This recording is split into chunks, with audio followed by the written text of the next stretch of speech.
Getting ready to go on our tours.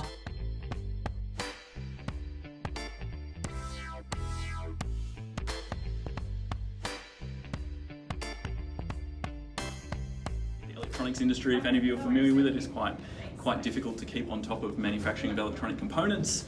We're not Samsung, so we're not Toshiba, but that allows us to take control of it. It allows us to make bespoke products if we need to, and it also allows us to make sure that we can deliver that worldwide in a timely fashion. In terms of operations, so yeah, this is our head office. We do have our American office in Kentucky.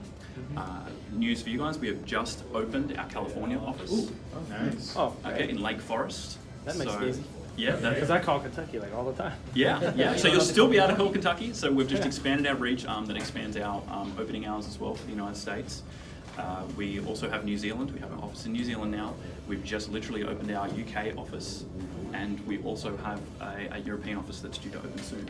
So expanding our reach. The big reason for that is availability of product and also support. So the number one thing about the Haltech product is our support. So we pride ourselves on that, really being able to get our product to do the job that you guys need it to do. Lots of people build boxes of switches, which essentially is what the engine management does, and data, but the ability to be able to get you guys the results on the track is what we're about. So we now have effectively a 24-hour loop on support. Oh, wow. So already in the United States, if you actually call up during the day, you'll get our lovely Kentucky staff or our Californian staff now. If you ring up, as soon as it gets to after hours, right through to your early hours in the morning, you'll actually get our Australian guys through from the same number. So most of the time when people are tinkering on the cars is usually going to be the hours of the afternoon, the night time, and then through into the evening. So we are actually there to support you in that fashion. So, but once again, if you keep going after that, you'll eventually get to our UK team. So support is huge and something we definitely pride ourselves on, as well as making a quality product that doesn't need as much support. It's easy to buy lines. Yeah, it's easy. We'll figure out who does it. It's like Red Rover. It's like Red Rover. You're going to start now. Hey, at the end, there's going to be I'll head up first. fill out form. You have to fill out some feedback about the value. I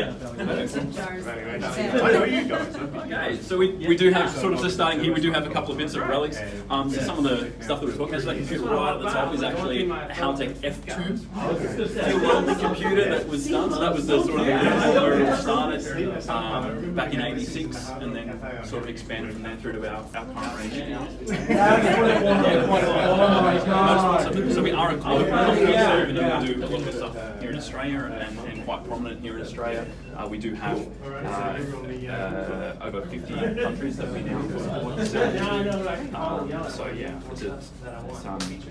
has been sort of steady growth every year. What's Australia's rules like? We were talking on the van, like in Virginia, we can't have any kind of aftermarket ECU just because of emissions and all our other testing. What's it like in Australia, like to get around those things? Okay, so by default, yeah, same laws, but there are procedures you can go through. Okay. So I've got my car, I changed the engine management out. All you have to do is certify that it meets the equivalent emissions for that year. So put the car through an emissions test, which is free. You don't have to pay for it. You go through the test and then they sign off at the end and say, yes, you passed the emissions, and no, you didn't. So if you've got a dedicated race car on methanol, that's not going to work. But modified street cars, yes. You have two different maps, so Right, you have one for emissions and then one for racing. Actually, no. So because it's the standard fuel, so the car's just tuned in light throttle areas that they drive through for the emissions. That is just emissions friendly. Got catalytic converters in the car, so that works. Actually, my car is outside, so you'll see it on the way through. So yeah, so we'll keep going. We'll progress. So.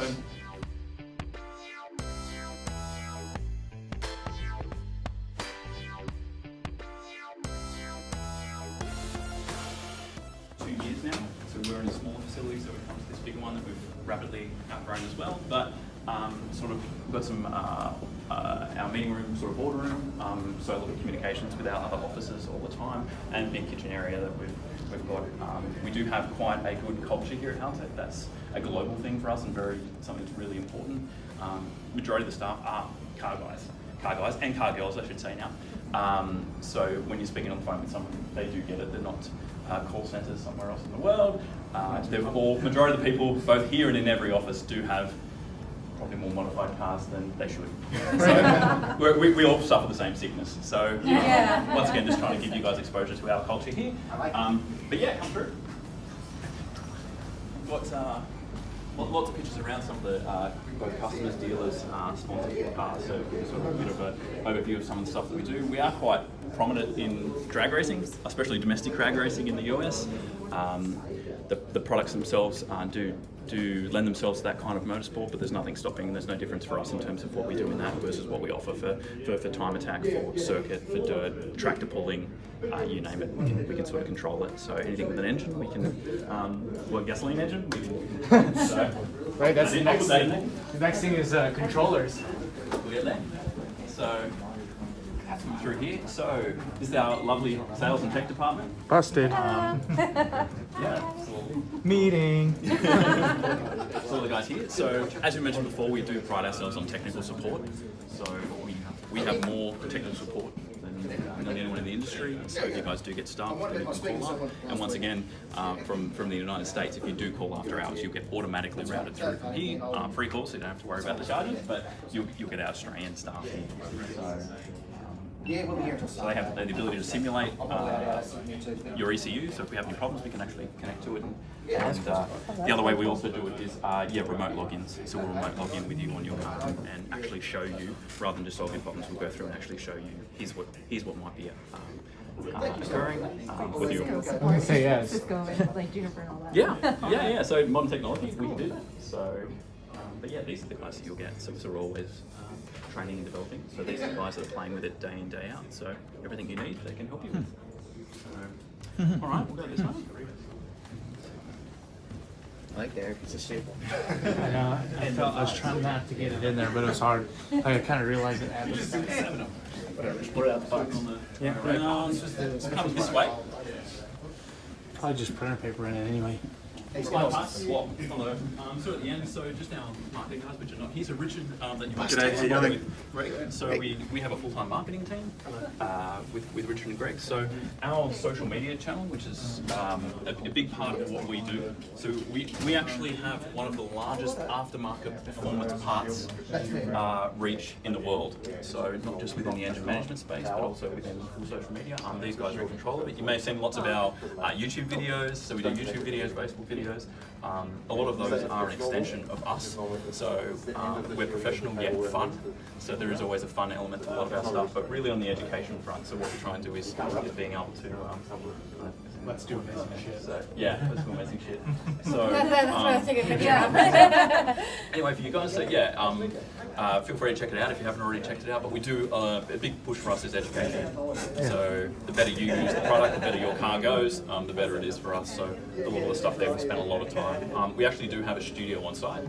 That's where we do a lot of our filming. So that's always set up and ready to go for the guys. So yeah, whenever we've got a new product, whenever we've got new systems, new features, new functionality, we'll be straight in there to be able to film it and let you guys know how to use it. So so you can go across.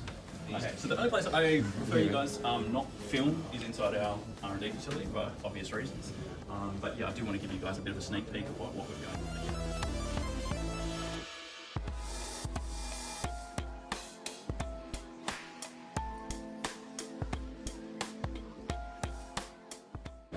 So yes, that is actually my car. So the time machine. The time machine. Yeah. So that's how we stay ahead of our competitors. Yeah. So we're continually going forward and back to compete with that. As us, we're time travelers as well because we lost Tuesday. Oh yeah. So we're never it's gaining time travel on the way back. Yeah. No, we don't gain it back. We come back in on the same day. Well, we kind of gain time. Yeah, you do. Yeah. 15 hours back. Yeah, because we leave at 10:30 and then get to LA at 6:20. Yeah. So, see? Amazing. So just workshop. Nothing too amazing happens in here, but we will walk over towards our dyno cell. So. I know. Oh my gosh. Yeah. Hey, we need a dyno. Well, we could still live in the back of Josh's and get him a dyno. The whole main line. Yeah. Dang. So it's our dyno setup. So basically, yeah, sealed room for dyno testing. We have a full extraction fan system that allows us to be able to dyno vehicles in here for testing without disturbing everybody else in the premises. And we also have a couple of test engines, test rigs and stuff, different equipment over there that we use for sort of just validation of some products before they get onto the actual set up on the vehicles. So, Oh, the vent. I just like. yeah, huge vent up there, and the fan. I was gonna say, does it create the airflow you need? Oh yeah. It's you don't want to let anything go when that thing's running. So and it's all controlled by the dyno. So as the car ramps up, the fan speeds up, and it's all controlled that way. So It's a lot better than putting the fan in front of that. yeah, well we still do have a fan for the radiator, but yeah, in terms of fume extraction, there's nothing worse than having that and the noise. So yeah, a lot of the stuff that we do, validating and testing. Obviously, we're running engines, we're running cars. We'll do that on the chassis dyno, and we also do have the track not too far away as well for further testing if required. It's convenient. Yeah, That's really good. it's really good. So we also have in the USA office. So we actually have a two-wheel drive chassis dyno and a hub dyno in the States as well. So they're doing a lot of drag racing stuff. So a little bit more higher horsepower than what we see here in Australia, but they've got the equipment over there to be able to do that stuff. Are you allowed to say that? I mean, you're Australian. Just here. So,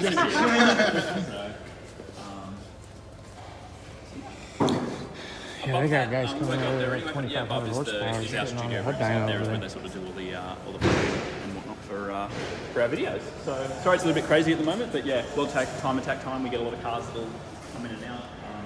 They'll be nights about midnight. They'll be custom cars. We'll keep.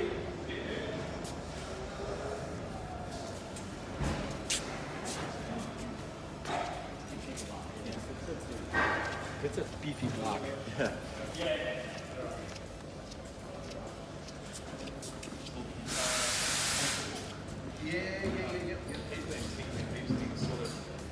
Hey, hello. Yeah. Thank you. Could smell worse. Smells like an Office Max. Is that everyone? Yep. Oh, okay, perfect. All right, so down in manufacturing, so we saw before how everything was made upstairs. Everything was designed upstairs, supported upstairs, but yeah, the guys actually putting it together and making sure that you get a quality piece every time it's done down here. So all of our products do come in, as I said, as bare PCBs, and then they'll be loaded, programmed, tested, cased, and then shipped out from here to the rest of the world. So, but I will bring you through and just show you. So we've got sort of the guys here working at all those different various stages on that equipment. The testings are the issues are put through quite a thorough test that simulates how, or more than simulates how the engine would be used, and to load that up. So there's going to be any faults or if there's going to be any sort of quality concerns, then we pick that up in this room.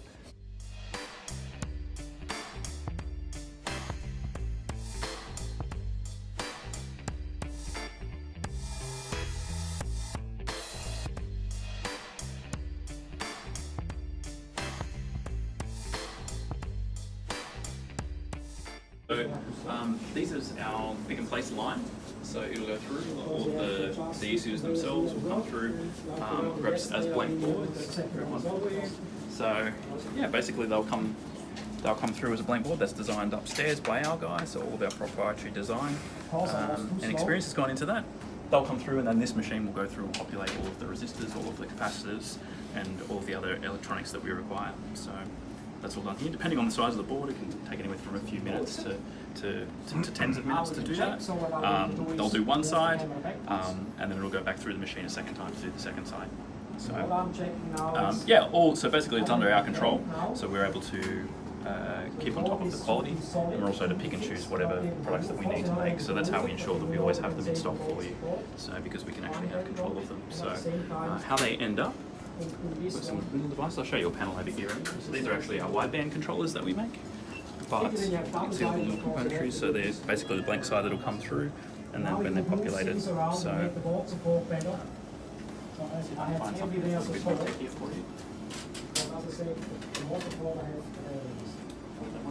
Let me grab an ECU. I'll grab an ECU for you guys too. Sure. Next step is does it keep claims? Here is you, if you go here, it's flush. Always. A little bit higher, but flush. You don't have any bumps. It doesn't say it should not be. Flagship ECU. if of course Bam file, there you go. Part of the testing, but yeah, so that's where it'll go from being a blank board that you just saw there to actually going through and being a fully populated board. So that's all done in-house. Basically, it'll come off the machine and then it goes through to our vision machine. So our vision inspection actually goes through with multiple cameras to make sure that all the components are in the right place, make sure they're all soldered correctly and not upside down or back to front, and making sure that every single solder joint actually has the right fillet on it. So that's the kind of level that they go to. So the days of hand soldering ECUs together, which is actually how it was done when I started with Haltech, hand soldering resistors and capacitors on the board. So yeah, we've come a long way since then. Now to the point where you just physically can't do it. Some of these components actually have all little solder balls. There's no legs on them anymore, they're all underneath. So they actually are impossible to hand solder like that. So, but yeah. Perfect. All right. Any questions about this? No? Okay. No worries. Push. Just down here, we'll show you some of the So cool. Puts on like every one of those little diodes and resistors and. You're welcome. Yeah. So as you can see, yeah, so they're going through and inspecting it. So, perfect. All right, no worries. You may have noticed that along the way that there were actually some other boxes. So Adaptronic Andy Management. So we acquired, so Andy who you met upstairs, that was his business. So we acquired Adaptronic last year. So mid last year we put up and came on board with them. So now the totally separate brands, technology as well, that we will be working towards sort of sharing technology between the brands, but Adaptronic operates in a slightly different space to Haltech, different product offerings, but sort of the same core technology. So that allowed us to sort of be able to have advantages in that brand and then advantages in Haltech to things that were done with Revline Adaptronic. So,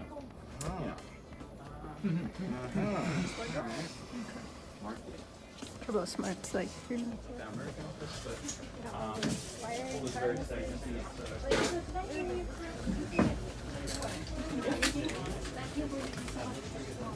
Yeah. It should be like 04 or 06.